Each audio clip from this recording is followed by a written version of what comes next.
검찰이 이른바 버닝썬 게이트 관련자 11명을 어제 일괄 기소했습니다. 버닝썬 클럽에서 폭행을 당한 김상규 씨가 이 게이트 단초를 폭로한 지 1년 만입니다. 서울중앙지검 형사 제3부는 어제 승리를 성매매, 알선 등 해외 처벌에 관한 법률 위반, 상습 도박, 외국환 거래법 위반 등 혐의로 기소를 했습니다.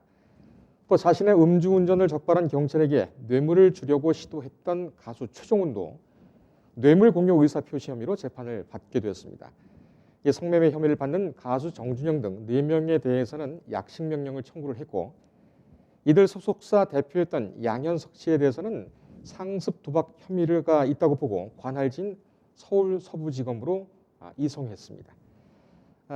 버닝썬 게이트, 작년에 정말 그 블랙홀 같은 초기에 이 사건이 나왔을 때 굉장히 파급력이 컸죠. 영향이 상당히 컸는데 이 부분에 대해서 이어서 김한규 변호사와 함께 더 얘기를 나눠보도록 하겠습니다. 변호사님, 이제 결국 승리는 불구속 기소를 했습니다. 지난번에 버닝썬 사건을 한번 분석을 해주실 때 뭐 예상을 하셨던 부분인데, 그렇다면 초기와는 달리 결국 구속할 만한 혐의 사실은 아니었다, 뭐 이런 얘기입니까?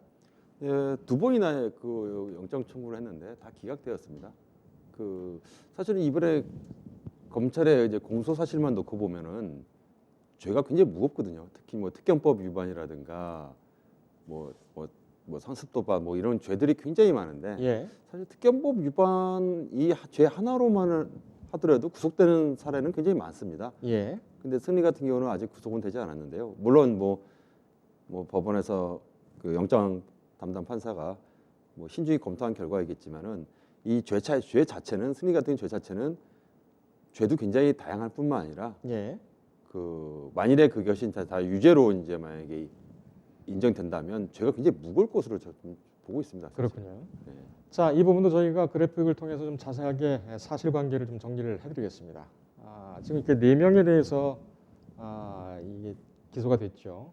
정준영, 이승현, 이게 승리입니다. 최종훈, 양현석. 일단 뭐 버닝썬 게이트 트레이드마크라고 할 수가 있을까요? 가수 승리. 혐의가 2015년 12월부터 2016년 1월까지 대만, 홍콩, 일본인 투자자들을 위해서 국내 여성들을 수차례 성매매 알선을 해줬고, 2013년 12월부터 2016년 6월까지는 소속사 YG 엔터테인먼트 대표였죠. 양현석 씨하고 미국 라스베이거스 등에서 상습적으로 수억 원대에 이르는 원정 도박을 한 혐의도 있습니다. 원정 도박 과정에서 이 환치기를 통해서 또 도박 자금을 조달해서 외국환 거래법 위반 혐의도 받고 있습니다. 다음에는 최종훈, 네, 가수 최종훈 씨. 이게 저 단체 톡방에서 나온 얘기죠. 2016년 12월에 2월입니까? 음주운전 단속에서 적발됐다가 뭐 현직 경찰관에게 뇌물을 건넸고 이렇게 됐다. 이 부분에 대해서 좀 단서들이 많이 나왔습니다. 당시 뭐 경찰총장이라는 그런 인물도 언급이 됐고요. 언급이 되면서 또 그 가수 승리가 자기의 SNS에 경찰 제복, 고위 간부의 경찰 제복을 입고 찍은 사진도 나와서 뒤늦게 그것이 또 화제가 됐죠. 최종훈 같은 경우에는 지난 11월에 성폭행 혐의로 해서 1심에서 징역 5년을 선고받고 현재는 항소심 진행 중입니다. 다음은 정준영. 최종훈과 함께 어제 지난해 성폭행 등 혐의로 해가지고 1심에서 징역 6년을 선고를 받았습니다. 어떻게 보면 상당히 충격적인 그런 사건을 본격적으로 알린 그런 인물이기도 하죠. 근데 이번에는 단순 성매매로 해서 검찰이 약식 청구를 했습니다. 네 번째 인물이 바로 양현석 씨인데, 저는 이게 참 이 부분이 수사가 어디까지 갈 것인가, 아니면은 서울중앙지검에서 한꺼번에 조사를 하고 그냥 관할만 이송을 시켜서 서울 서부지법으로 기소를 하게 되는 것인가, 이 부분이 참 궁금합니다. 양현석 전 YG 대표. 90년대 초반에 서태지와 아이들과 같이 멤버로 활동을 하면서 굉장히 문화적인 충격을 줬던 그런 아이콘이기도 했는데, 그 말로가 좀 씁쓸합니다.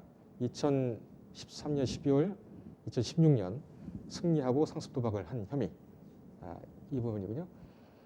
원정 도박을 했는데 뇌물 공여 의사 표시, 저 부분은 저희가 좀 오타가 난 것 같습니다. 상습 도박 혐의입니다. 서울중앙지검에서 서울 서부지검으로 이송이 된 상황이고요. 변호사님, 최고형이 그 선고가 된다면은 승리 같은 경우에는 형이 굉장히 무거울 거라고 말씀을 하셨는데 구체적인 양형을 지금 뭐 짚어본다면 그거는 글쎄요 어떤 의미가 있을지는 모르겠으나 이 죄들이 이렇게 무겁다라는 부분에 대해서는 좀 설명이 될 것 같습니다. 이 세 혐의가 모두 인정이 된다면 몇 년까지 내릴 수가 있습니까? 사실 그 외국환 거래법 위반이라든가 뭐 상습 도박, 성매매 말씀도 그렇고 이 자체가 그 법에서 규정한 형량은 그게 아주 높지 않습니다. 뭐 예. 상습 도박도 3년 이하고 또 외국환 거래법 위반도 대부분 3년 이하. 예, 형량이 높지 않은데 일부 언론 보도에 하면은 그 승리 같은 경우는 사실 이제 뭐 업무상 횡령 혐의도 있다는 기사를 본 적이 있는데 예. 그것이 그걸로 이제 기소됐는지는 뭐 아직 정확히 모르겠지만은 사실은 이 회사 돈을 이제 횡령을 했거나 돈을 해서 또 그 돈으로 뭐 변호사비를 쓰거나 사실 이런 부분까지도 만약에 그것이 유죄로 나온다면 사실은 그 죄의 핵심은 이 특경법에 있거든요. 사실 예. 특경법에는 5억 이상 횡령할 경우에는 그 3년 이상으로 이제 거의 실형이 예상된 어떤 범죄이기 때문에 네. 그 부분을 좀 밝게 될 것 같고요. 근데 의외로 이제 상습 도박, 뭐 성매매 알선 이 부분은 그 일반 어떤 대중들이 느끼기에는 되게 나쁜 죄고 당연히 나쁜 죄긴 한데 그 자체로서는 이게 법에서 이렇게 무겁게 규정하지는 않습니다. 다 예. 3년 이하 징역. 예. 양형에 따라서 또 그러니까는 법 개정에 대한 여론도 높아질 수가 있겠군요. 알겠습니다. 가수 정준영은 성매매 혐의를 받았는데 이거 역시 약식 청구가 됐습니다. 네, 아마 뭐 정진영이라든가 최종훈 씨 같은 경우는 이미 중형을 선고받고 이제 지금 구금 중이지 않습니까? 예. 거기다 대고 이제 성매매로 이제 약식 청구. 그러니까 성매매를 한 걸로 검찰은 들여다보고 그거에 대해서 그 벌금이 뭐 그렇게 많은 벌금은 아닐 겁니다. 네, 알겠습니다. 양현석 씨 같은 경우에는 서부지검으로 옮겼습니다. 근데 공범격인 어떻게 보면은 같이 데리고 다니면서 이제 도박을 한 건데 승리는 기소가 됐는데 양현석 씨는 왜 서부지검으로 이송을 했을까요? 저도 그 부분이 좀 의아하긴 한데요. 왜냐하면 사실은 이 승리 번인성 사건을 그 지난 수개월 동안 수사했던 서울중앙지검 담당 부자체가 최근 그 법무부 검찰 인사 대상이었습니다. 사실 예. 그래가지고 뭐 제가 지금부터는 좀 추측인데 인사 대상이었다고 맞으니까 그래서 어차피 2월 이제 다음 주부터는 이제 담당 부장도 교체되고 이런 상황 아니겠습니까? 예. 그래서 그 어쩌면 후임 그 물어오는 어떤 담당 검사들에게 이제 부담을 주지 않기 위해서 그 이 사건 자체가 굉장히 좀 중요한 사건이니까 아마 그 어제 날짜로 다 기소한 걸로 알고 있고요. 예. 다만 양현석 씨 같은 경우도 그 승리와 비슷한 시기에 상습해서 그 라스베가스에서 도박을 했다면 같이 기소할 수 있었거든요. 예. 또 그것이 너무 당연한 건데 예. 이것을 이제 보통은 이제 주소지가 뭐 서부 쪽이니까 뭐 서부로 그 이송을 했겠지만 예. 그러면은 사실은 동일한 사건인데 승리는 서울 중앙에서 재판을 받고 그러면 양현석 씨는 서부에서 재판을 받는다. 이건 좀 약간 이해가 안 되는 측면이 있습니다. 예. 그래서 또 한편으로 들은 생각은 양현석 씨에 대해서는 그 어제 상황에서 수사를 종료한 것이 아니라 혹여라도 그 어떤 여죄라든가 아직 수사가 다 마무리되지 않은 것이 있지 않나. 예. 그렇지 않으면은 어저께 같이 기소하는 것이 좀 합리적이었거든요. 네. 그래서 양현석 씨에 대해서는 뭐 검찰에서 더 들여다볼 것이 있지 않나. 또 이런 좀 의문은 좀 듭니다. 예. 알겠습니다. 시간이 이제 거의 다 됐는데 중요한 것은 버닝썬 게이트가 처음에 발발을 했을 때에 강남 일대 고급 클럽하고 그다음에 경찰 간의 유착 관계의 단면을 보여줬다. 검경 수사권 조정 국면과 더불어서 또 김학의 사건이 이어서 또 수사가 되면서 굉장히 중요한 의미를 띤 사건 아니었습니까? 한 30초 정도에서 이번 사건, 이 버닝썬 게이트 수사 종결 평가를 어떻게 해주실까요? 예, 많은 사람들 저도 그렇고요. 그 당시 그 클럽과 공권력, 그 클럽을 단속하는 경찰이라든가 아니면은 관할구청 공무원들이라든가 유착이 있지 않았을까라는 것이 합리적 의심이었거든요. 물론 경찰 내에서 수사를 해서 많은 경찰들이 징계를 받고 기소된 건 알고 있고요. 또 검찰 수사에서 윤천경이라는 어떤 고위직 경찰도 이제 구속이 되는데요. 예. 그래도 더 뭔가 있지 않을까라는 어떤 이런 찜찜함은 쉽게 떨칠 수가 없을 것 같습니다. 알겠습니다. 과거 같으면은 이 버닝썬 사건 수사 종결 중간 수사 결과 발표 같은 경우에는 수사 결과에 대해서 브리핑하는 시간이 있거든요. 검찰이. 그리고 티타임을 하더라도 제한적으로 하더라도 그렇게 하는데 이번에는 보도자료 한 장 뿌리고 그냥 말았습니다. 이것이 법무부에서 나온 형사사건 공개 금지 원칙에 대한 규정, 과도한 규정 때문에 이렇게 되고 있는데 사실 국민의 알 권리 침해입니다. 네.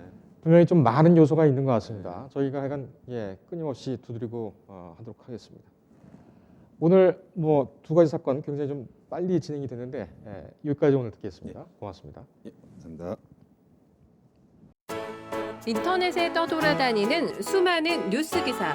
아직도 포털에서 일일이 검색하세요? 이제 뉴스통에서 터치 한 번으로 손쉽게 확인하세요. 최근 내가 구독한 기사를 분석해 오늘의 기사를 추천하는 개인 맞춤형 AI 뉴스. 나만의 공간인 뉴스북에서 콘텐츠를 편집하고 이용자와도 활발한 소통이 가능합니다. 사진과 영상 자유롭게 이동하고 언론사 기자들이 실시간으로 업로드하는 동영상도 확인해보세요. 더욱 풍성하고 새로워진 뉴스통. 지금 바로 만나보세요.